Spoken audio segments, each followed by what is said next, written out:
ಪ್ರಗತಿ ಚಾನಲ್ಗೆ ಆತ್ಮೀಯವಾದಂಥ ಸ್ವಾಗತ.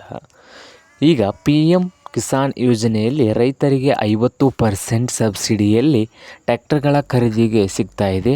ಯಾರ್ಯಾರು ಅರ್ಹ ಮತ್ತು ಅರ್ಜಿ ಹೇಗೆ ಸಲ್ಲಿಸಬೇಕೆಂಬ ಮಾಹಿತಿಯನ್ನು ಇದೊಂದು ವಿಡಿಯೋದಲ್ಲಿ ಸಂಪೂರ್ಣವಾಗಿ ನೋಡ್ಕೊಂಬರೋಣ.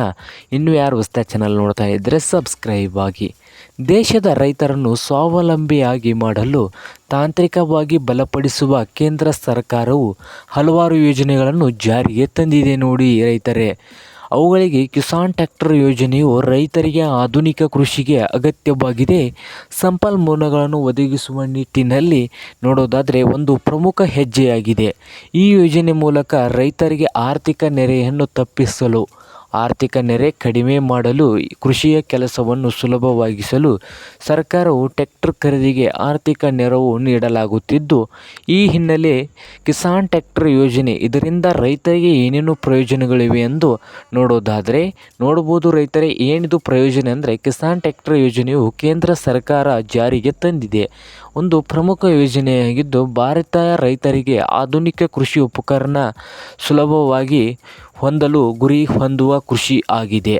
ಯಾಂತ್ರೀಕರಣದ ಉಪಮಿಷನ್ ಅಡಿಯಲ್ಲಿ ಕಿಸಾನ್ ಟ್ರ್ಯಾಕ್ಟರ್ ಯೋಜನೆಯನ್ನು ಜಾರಿಗೆ ಮಾಡಲಾಗಿದ್ದು, ಇದೊಂದು ಉಪಯೋಜನೆಯಾಗಿದೆ. ಕೃಷಿ ಯಂತ್ರೋಪಕರಣ ಖರೀದಿ ಮಾಡಲು ಸರ್ಕಾರ ಕೂಡ ಸಬ್ಸಿಡಿ ನೀಡ್ತಾ ಇದೆ. ಅತಿ ಸಣ್ಣ ರೈತರಿಗೆ ಆರ್ಥಿಕ ಹೊರೆಯನ್ನು ಕಡಿಮೆ ಮಾಡಲು ಕೃಷಿ ಕ್ಷೇತ್ರದಲ್ಲಿ ಉತ್ಪಾದನೆಗಿಂತ ಹೆಚ್ಚಿನ ಆದಾಯ ಗಳಿಸಲು ರೈತರಿಗೆ ಉಪಯುಕ್ತವಾಗಿ ಕೇಂದ್ರ ಸರ್ಕಾರ ಮಾಡ್ತಾ ಇದೆ. ಇದು ರೈತರಿಗೆ ಏನೇನು ಲಾಭ ಅಂದರೆ, 50% ಸಬ್ಸಿಡಿ. ರೈತರ ಟ್ರ್ಯಾಕ್ಟರ್ಗೆ ಆನ್ ರೋಡ್ ಬೆಲೆ ಮೇಲೆ ಗರಿಷ್ಠ 50%ವರೆಗೆ ಸಬ್ಸಿಡಿ ನೀಡ್ತದೆ. ಆನ್ ರೋಡ್ ಬೆಲೆಗೆ 50% ಸಬ್ಸಿಡಿ ನೀಡುವ ಗುರಿಯನ್ನು ಹೊಂದಿದೆ. ಹಾಗೆ ನೇರವು ನೋಡೋದಾದರೆ, ಸಬ್ಸಿಡಿ ಬಿಡುಗಡೆ ಆದೇಶದ ಮೂಲಕ ನೇರವಾಗಿ ನೀಡಲಾಗುತ್ತಿದ್ದು, ಇದು ತ್ವರಿತ ಮತ್ತು ಪಾರದರ್ಶಕ ಪ್ರಕ್ರಿಯೆ ಖಚಿತಪಡಿಸುತ್ತದೆ. ಹಾಗೆ ಸಾಲದ ಸೌಲಭ್ಯ ಕೂಡ ಹೊಂದಿದೆ. ಉಳಿದ ವೆಚ್ಚಕ್ಕಾಗಿ ಬ್ಯಾಂಕ್ ಸಾಲ ಸೌಲಭ್ಯವನ್ನು ಪಡೆಯಲು ಈ ಯೋಜನೆಯು ಅನುಕೂಲ ಮಾಡಿಕೊಡುತ್ತದೆ.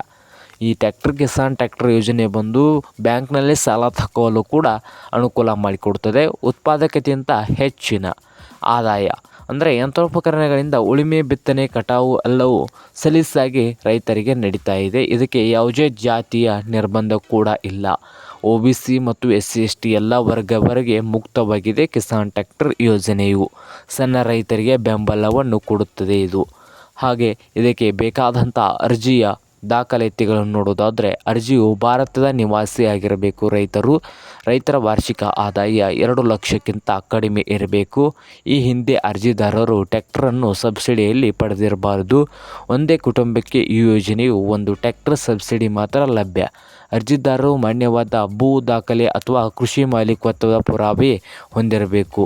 ಹಾಗೆ ನೋಡೋದಾದರೆ, ಇದನ್ನು ಅರ್ಜಿಯನ್ನು ಎಲ್ಲಿ ಸಲ್ಲಿಸಬೇಕಂತ ನೋಡೋದಾದರೆ, ಮೊದಲಿಗೆ ಕೃಷಿ ಯಾಂತ್ರೀಕರಣ ತಂತ್ರಜ್ಞಾನ ಡಿಜಿಟಲ್ ವೇದಿಕೆಗೆ ಪೋರ್ಟಲ್ಗೆ ಭೇಟಿ ನೀಡಿ ಇಲ್ಲಿ ರಾಜ್ಯದ ಕೃಷಿ ಇಲಾಖೆ ಪೋರ್ಟಲ್ಗೆ ಮೂಲಕ ಅರ್ಜಿಯನ್ನು ಸಲ್ಲಿಸಬಹುದು.